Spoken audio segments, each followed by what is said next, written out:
Good morning, Little Masters, and welcome back to today's Tolkien Times. I'm the Man of the West, also from the Prancing Pony podcast. Let's keep week 61 going with today's Tolkien Tuesday. This series, we've gone back to the revised and expanded letters volume. And over the last 2 weeks, we've looked closely at a lot of issues that Tolkien has, shall we say, expressed concern about in the proposed Zimmerman adaptation. Let's see how far we get this week in Letter 210.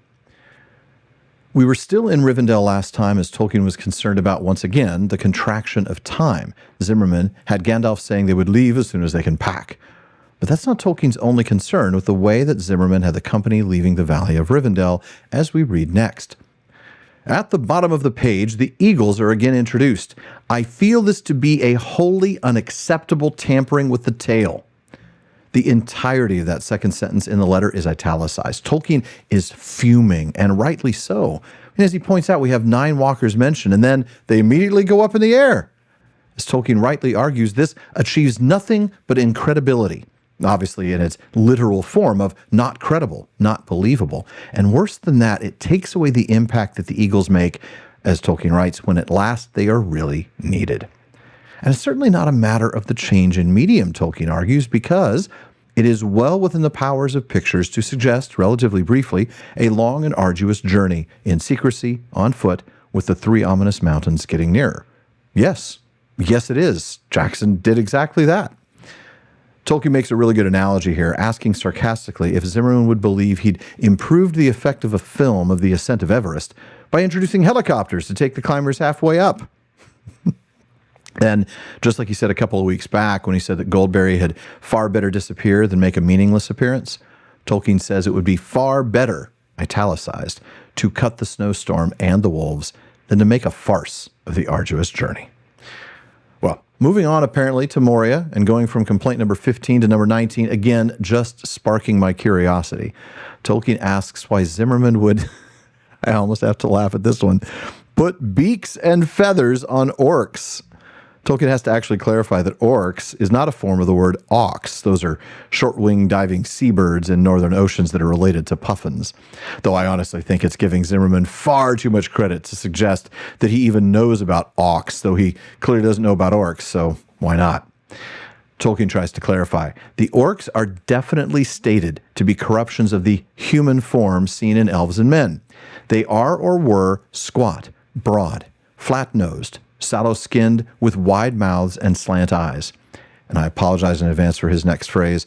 He says, in fact, degraded and repulsive versions of the, to Europeans, least lovely Mongol types.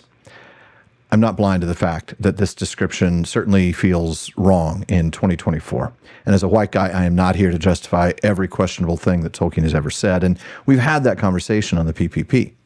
But it appears here that Tolkien is not personally referring to actual Mongolians or people of Mongolian descent in 1958, but rather to the European image of medieval Mongols. I'm not sure it makes it any better, but I think that's what he's talking about. Plus, he's also not attributing orc-like characteristics to any actual people group. He's saying that the orcs have a degraded and repulsive version of those physical characteristics. And he also acknowledges the cultural bias here to Europeans. Now, is he personally describing any existing people groups as least lovely or saying that the orcs represent a certain ethnicity? No. But at the same time, I'm not going to say that you're wrong if you feel offended by this. It's certainly not the way we would describe anyone today, 66 years later. Back to the letter, Tolkien is not thrilled with how Zimmerman has portrayed the Balrog, and boy, that makes me just want to ask Tolkien about all the other Balrog versions, but especially, if you've seen it, Ralph Bakshi's version in particular in his Lord of the Rings that came out in 1978. Tolkien points out that the Balrog never speaks or makes any vocal sound at all. Above all, he does not laugh or sneer. And I absolutely love this next part. Zimmerman may think that he knows more about Balrogs than I do, but he cannot expect me to agree with him. It makes me think of that line that you are entitled to your own opinion, but you're not entitled to your own facts. He then moves on to complaint number 21, and he quotes Zimmerman's description of the company's arrival in Lothlorien. A splendid sight. It is the home of Galadriel, an elven queen. Tolkien breaks the quote here just to add a snarky parenthetical. She is not, in fact, one. Before continuing the quote, delicate spires and tiny minarets of elven color are cleverly woven into a beautifully designed castle. You might imagine Tolkien is not happy with this. Let's see just how unhappy he is. I think this deplorable in itself and in places impertinent. Will Zimmerman please pay my text some respect, at least in descriptions that are obviously central to the general tone and style of the book? I will in no circumstances accept this treatment of Lorien, even if Zimmerman personally prefers tiny fairies and the gimcrack of conventional modern fairy tales. Gimcrack, by the way, which sounds like a great word. I'm going to start using it more often. It means flimsy or poorly made, but deceptively attractive, a cheap and showy ornament. But I think by the time he gets to this point in the sentence, we can figure it out from context. Wow. Deplorable, impertinent. I will in no circumstances accept this. This is rough. But Tolkien's not done yet, pointing out the removal of something very important. The disappearance of the temptation of Galadriel is significant. Practically everything having moral import has vanished from the synopsis. And you know what? That is a huge deal. The Lord of the Rings isn't just an epic adventure. It has significant moral import. Themes like fellowship, sacrifice, endurance, friendship and love, duty, honor, so much more.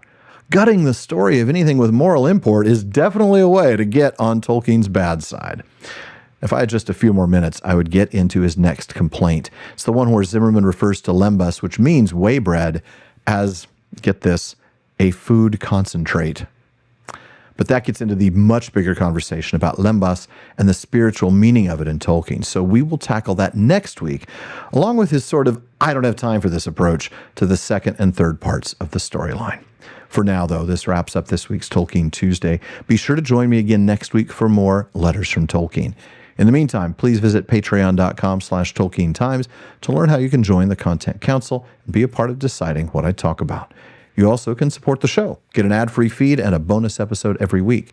And join me again tomorrow on today's Tolkien Times for Word Nerd Wednesday. If you're watching this on YouTube, please like and subscribe. Follow or subscribe in your podcast apps and follow @Tolkien Times on social media. Finally, as Faramir says, go with the goodwill of all good men.